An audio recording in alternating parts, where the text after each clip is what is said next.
এক প্লেটে 3টে পরোটা, আনলিমিটেড তরকারি, একটা পেঁয়াজ, একটা লঙ্কা, মাত্র 30 টাকা। এই কথাগুলো আজকাল মার্কেটে খুব চলছে, আর এই কথাগুলো শুনে লোকে বেজায় হাসছে, হা হা হি হি। কোনো কোনো মিমে দেখা যাচ্ছে কেউ ঘুমিয়ে আছে, ব্যাকগ্রাউন্ডে এই আওয়াজটা চলছে। কেউ কেউ দেখা যাচ্ছে দৌড়াচ্ছে, পেছনে এই আওয়াজটা চলছে। কেউ কেউ দেখা যাচ্ছে হিন্দি সিনেমার কোনো সিনের মধ্যে এই আওয়াজটা পেছনে লাগিয়ে দিয়েছে। চারিদিকে হাসি, অট্ট হাসি, একেবারে মাখো মাখো ব্যাপার।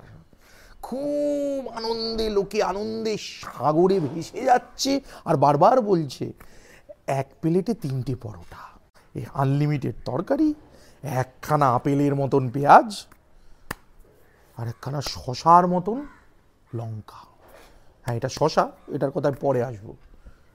তো আমার প্রশ্ন হচ্ছে, যুগ যুগ ধরে গরিব মানুষের দুঃখ নিয়ে মানে আগে ক্যাপিটালিস্টরা হাসি ঠাট্টা করতো।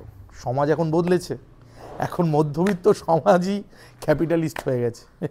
তো কারোর দুঃখ নিয়ে আজ আমরা মধ্যবিত্ত সমাজের লোকেরা হাসি ঠাট্টা করছি।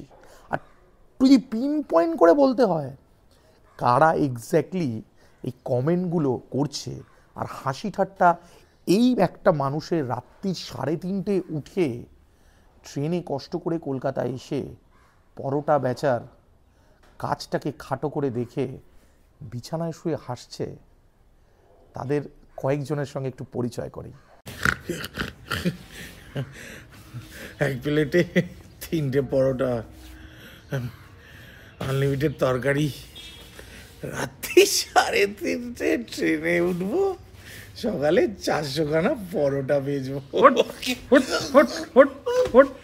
সারারাত্রির বসে ফেসবুক করবি আর ভোরবেলা ঘুমিয়ে ঘুমিয়ে স্বপ্ন দেখছিস? হ্যাঁ, সারাদিনে ফেসবুক করা, বাড়ির কোনো কাজ নেই, কম্ম নেই।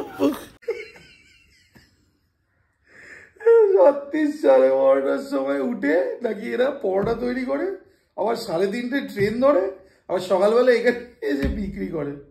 উফ, ভেবেই গরম লাগছে। এসিটা বন্ধ কর, পয়সা তোর বাপ দেবে। সারাদিন ইলেকট্রিকের বিল তুলছিস, সারাদিন ফেসবুক করে বেড়াচ্ছিস, বাইরে বেরো, কিছু কাজ কর। বেটা রাজু বলে কি না ওটা নাকি পেঁয়াজ নয় আপেল। তোর যদি পেঁয়াজ নয় আপেল হয় তো এটাও তাহলে লঙ্কা নয়, এটা শশা। ভাই তো এটা হ্যাঁ, ও শশার দাম জানিস? আরে শশার দাম তো শশার দাম ছাড়, আলুর দাম জানিস? আলুর কোনোদিন বাজারে গেছিস? সারাদিন তো পড়ে পড়ে ঘুমোস, তোর এই মোবাইলের বিলটা, যেটা জিওর বিলটাও তো আমার থেকে নিস। বেড়া থেকে। ভাই দেখো, এটা কিন্তু সত্যিকারের শশা। আমি তোমাকে জাস্ট উদাহরণ দিলাম যে কি কি টাইপের মানুষ সোশ্যাল মিডিয়াতে এই টাইপের কমেন্ট আর এই হাসি ঠাট্টাগুলো একটা মানুষের মানে কি বলবো শারীরিক পরিশ্রম নিয়ে করছেন, যাদের শারীরিক পরিশ্রমের সঙ্গে দূর অবধি কোনো সম্পর্ক নেই। আবারও বলি, যারা সবাই কমেন্ট করছেন তারা যে সবাই এরকম তা নয়। অনেক ন্যায্য মানুষও তো কমেন্ট করছেন, ওর থেকে বেশি খাটেন এরকম মানুষও কমেন্ট করছেন। বাট নিজে সেই পজিশানে না দাঁড়িয়ে আমার মনে হয় না এই ব্যাপারটা নিয়ে অ্যাটলিস্ট ক্রিটিসাইজ করার কোনো দরকার রয়েছে।